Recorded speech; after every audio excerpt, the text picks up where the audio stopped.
1999 की झुलसा देने वाली धूप में विशाल थार रेगिस्तान अंतहीन रूप से फैला हुआ है, जो रेत और सन्नाटे का एक उजाड़ कैनवास है। एक पुराना भूला हुआ रेडियो स्टेशन, स्टेशन 13, गर्मी की धुंध से उभरता है, जो परित्याग का स्मारक है। जंग लगे एंटीना कंकाल की उंगलियों की तरह चमकीले नीले आसमान को खरोंच रहे हैं, भूली हुई प्रसारणों का संकेत दे रहे हैं। जमीन पर टूटे कांच के टुकड़े बेरहमी से चमक रहे हैं, जो कठोर, क्षमा न करने वाली रोशनी को प्रतिबिंबित कर रहे हैं। स्टेशन की खिड़कियां खाली आंखों की तरह खुली हैं, जो इसकी सड़ती दीवारों के भीतर केवल गहरी छाया दिखाती हैं। हवा में एक भयानक शांति छाई हुई है, एक गहरा सन्नाटा जो वर्षों की उजाड़ता की बहुत कुछ कहता है। स्टेशन 13 के भीतर हर सतह पर धूल की एक मोटी, अबाधित परत बिछी हुई है, जो भूले हुए समय का एक मौन प्रमाण है। टूटा हुआ उपकरण बिखरा पड़ा है, मुड़ा हुआ धातु और टूटे हुए पुर्जे अचानक छोड़ दिए जाने की कहानियां फुसफुसा रहे हैं। नाजुक भूतिया मकड़ी के जाले दीवारों से चिपके हुए हैं, जो ठहरी हुई हवा में जटिल पैटर्न बुन रहे हैं। एक पुराना माइक्रोफोन भूली हुई आवाजों का एक अवशेष मेज पर ऐसे रखा है, मानो उसकी आखिरी प्रसारण कुछ पल पहले ही समाप्त हुआ हो। स्टूडियो एक भूतिया तमाशे के रूप में खड़ा है, हर वस्तु अचानक अकथनीय परित्याग के क्षण में जमी हुई है।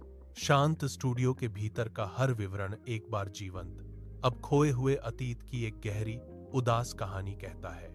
एक चटकती हुई अलाव की आग ग्रामीणों के एक छोटे समूह पर नाचती हुई छाया डाल रही है। उनके चेहरे थकावट और डर से भरे हुए हैं। वे करीब से दुबक जाते हैं, उनकी आवाजें धीमी हो जाती हैं। रात की हवा में एक स्पष्ट तनाव छाया हुआ है। एक बूढ़ा आदमी, उसकी आंखें एक गंभीर संकल्प के साथ सिकुड़ गईं, आगे की ओर झुकता है। उसकी निगाहों में आग की रोशनी टिमटिमाती है। वह बोलता है, उसकी बातें रात को चीरती हुई निकलती हैं। रात में 113.7 FM पर एक महिला की आवाज सुनाई दे सकती है। बूढ़े आदमी की आवाज एक डरावनी फुसफुसाहट में बदल जाती है। वह बार बार पूछती है, क्या कोई सुन रहा है? दूसरे ग्रामीण घबराए हुए नजरें मिलाते हैं। उनके चेहरे एक साझा डर को दर्शाते हैं, जो हड्डियों को कंपा देता है। कबीर मल्होत्रा, एक प्रतिभाशाली ऑडियो इंजीनियर, अपने जयपुर स्थित घर में तारों और टिमटिमाती बत्तियों के जाल में खोए हुए हैं। स्क्रीन की चमक से उसका चेहरा रोशन है, जो रेडियो संकेतों पर उसके गहरे ध्यान को दर्शा रहा है। उसके होठों पर एक हल्की, रहस्यमयी मुस्कान खेल रही है, क्योंकि वह एक अजीब, दूर की गांव की कहानी को ध्यान से सुन रहा है। वह खुद से सोचता है, पुरानी ट्रांसमीटर में एक साधारण खराबी समझकर इस अजीब बात को खारिज कर देता है। अचानक उसकी आंखों में एक चुनौती की चमक जल उठी, जो स्थैतिकता से परे एक गहरे रहस्य का संकेत दे रही थी। थार रेगिस्तान की रात के विशाल, स्याह कैनवास के नीचे एक अकेली जीप उजाड़ परिदृश्य में एक रास्ता बना रही है। कबीर, एक एकाकी व्यक्ति, स्टीयरिंग व्हील को कसकर पकड़े हुए है। उसकी निगाहें सामने की अंतहीन, अंधेरी सड़क पर टिकी हुई हैं। जीप की शक्तिशाली हेडलाइट्स दमनकारी उदासी को चीर देती हैं, जिससे रेत के टीले भूतिया आकृतियों में बदल जाते हैं। प्रत्येक प्रकाशित टीला रेगिस्तान की भूमि पर लंबी, डरावनी छाया डालते हुए एक मूक भूत की तरह उठता है। उसके बगल में एक रिकॉर्डिंग मशीन और अन्य रहस्यमय उपकरण एक अज्ञात उद्देश्य के लिए तैयार बैठे हैं। रेगिस्तान जीप को पूरा निगल जाता है। केवल स्टेशन 13 की ओर बढ़ते इंजन की दूर की गूंज रह जाती है। वीरान स्टूडियो में कबीर अकेला खड़ा है। डिजिटल घड़ी दमनकारी शांति में अशुभ रूप से 12:00 AM पर झपका रही है। एक हल्की सी क्लिक की आवाज के साथ उसने अपना पोर्टेबल रेडियो चालू किया, जिसकी आवाज उस विशाल, खाली कमरे में गूंज उठी। उसकी उंगलियां रात के सन्नाटे में सावधानी से 113.7 FM पर डायल को ट्यून करती हैं। एक खामोश रस्म, स्थैतिक का एक भयावह शिश हवा में भर जाता है, जो गहरे मौन को और गहरा कर देता है। अज्ञात का एक अशुभ प्रस्तावना। वीरान स्टेशन 13 स्टूडियो में उपकरणों की रोशनी की अनियमित झिलमिलाहट से टूटी हुई अंधेरा छाया हुआ है। अचानक एक ठंडी टूटी हुई महिला की आवाज स्टैटिक को चीर देती है, जिससे कबीर की रीढ़ में सिहरन दौड़ जाती है। कबीर का दिल उसके सीने में धड़कता है। उसकी वैज्ञानिक जिज्ञासा जल्दी ही बर्फीले डर में बदल जाती है। निराकार आवाज गूंजती है, क्या कोई सुन रहा है? एक स्पष्ट भय हवा में व्याप्त है, जो स्टूडियो को बेचैन रहस्य के कक्ष में बदल रहा है। स्टेशन 13 स्टूडियो की मंद रोशनी में कबीर का हाथ कांपता है जब वह माइक्रोफोन तक पहुंचता है। उसकी घबराहट स्पष्ट है। वह अपनी धड़कन को शांत करने की कोशिश करते हुए एक गहरी कांपती हुई सांस लेता है। इससे पहले कि वह खामोशी में बोले, उसकी उंगलियां ठंडी धातु को जकड़ लेती हैं, जो उसके द्वारा महसूस किए जा रहे अत्यधिक दबाव का प्रमाण है। साहस की लहर के साथ वह आगे झुकता है। उसकी आवाज मुश्किल से फुसफुसाहट है, फिर भी प्रत्याशा से भरी है। हाँ, मैं सुन रहा हूं। यह कौन है? उसने पूछा। उसके शब्द खाली स्टूडियो में गूंज रहे थे। एक गहरा, दर्दनाक सन्नाटा छा जाता है। हर सेकंड एक अनंत काल की तरह कबीर पर भारी पड़ रहा है। फिर एक आवाज लौटती है, साफ, तीखी, सन्नाटे को चीरती हुई कबीर को चौंका देती है। आवाज बोलती है, मैं रिया सेन, समाचार एंकर हूं। मैं यहां फंसी हुई हूं। कबीर की आंखें चौड़ी हो जाती हैं। वह नाम उसके दिमाग में गूंजता है। एक ठंडी सी जान पहचान उस पर छा जाती है।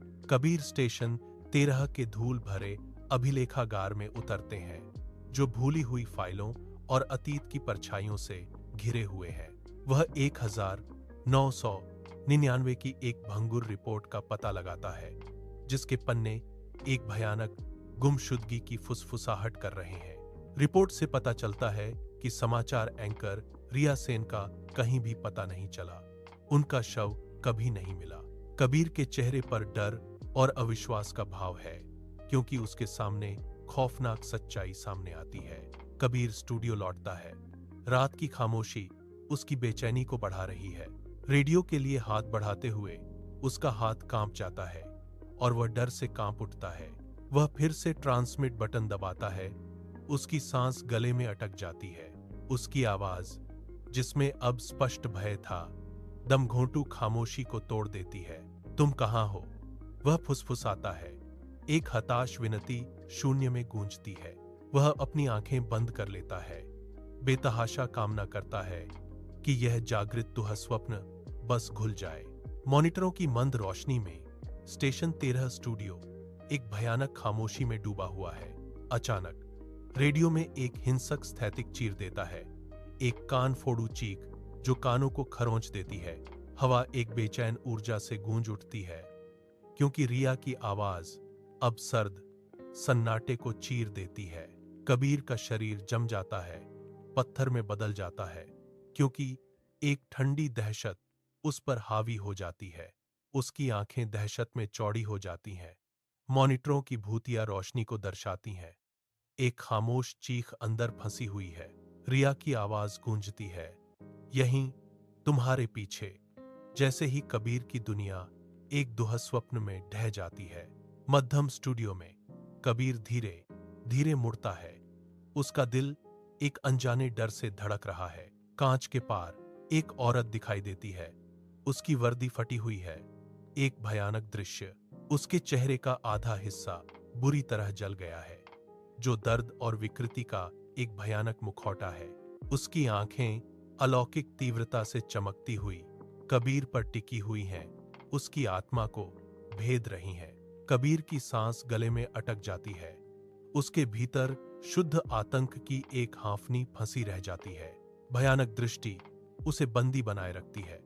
उसके सीने में एक खामोश चीख उभर रही है। आमतौर पर शांत रहने वाला स्टेशन 13 स्टूडियो एक बेचैन ऊर्जा से धड़कता है। उपकरण एक धीमी, भयावह गूंज के साथ चालू हो रहे हैं। लाइटें अनियमित रूप से टिमटिमाती हैं, नाचती हुई छायाएं डालती हैं। क्योंकि आराइये की आवाज विकृत और भयावह हवा में भर जाती है। कबीर अपने कानों पर हाथ रखता है। रिया की आवाज के कानफोड़ू शोर से कराह उठता है जो स्टूडियो को भेद देता है। रिया की आवाज गूंजती है, अब तुम भी प्रसारण का हिस्सा हो। स्टूडियो में एक भयावह घोषणा। सुबह का सूरज सुनसान पुलिस स्टेशन 13 पर लंबी डरावनी छाया डालता है जो बेचैन करने वाली खामोशी का प्रतीक है। पुलिस के वाहन आते हैं, उनके सायरन खामोशी को चीरते हुए। जैसे ही अधिकारी बाहर निकलते हैं, उनके चेहरे पर उलझन के भाव होते हैं। जैसे ही वे उस भयानक शांत इमारत के पास पहुंचते हैं, हवा में चिंता की एक स्पष्ट भावना छा जाती है। स्टेशन पूरी तरह से सुनसान है। कबीर कहीं नजर नहीं आ रहे हैं। जहां चहल पहल होनी चाहिए, वहां एक अशुभ सन्नाटा है। चमकीली धूप जवाबों को उजागर करने के बजाय खाली स्टेशन के आसपास के गहरे और भयानक रहस्य को और गहरा कर देती है। स्टेशन 13 में 113.7 FM पर स्थिर आवाज गूंजती है। फिर एक नई आवाज उभरती है जो जानी पहचानी आवाज में शामिल हो जाती है। दो अलग अलग आवाजें, एक महिला और एक पुरुष, अब एक साथ मिल जाती हैं। उनके शब्द कोमल और जानबूझकर बोले जाते हैं। उनकी पुकार, अगर कोई सुन रहा है, जवाब दो। विशाल, उदासीन, रेगिस्तानी हवा में फुसफुसाती है। रहस्य गहराता जा रहा है। हवा में अनसुने कौलों का एक भूतिया युगल गूंज रहा है।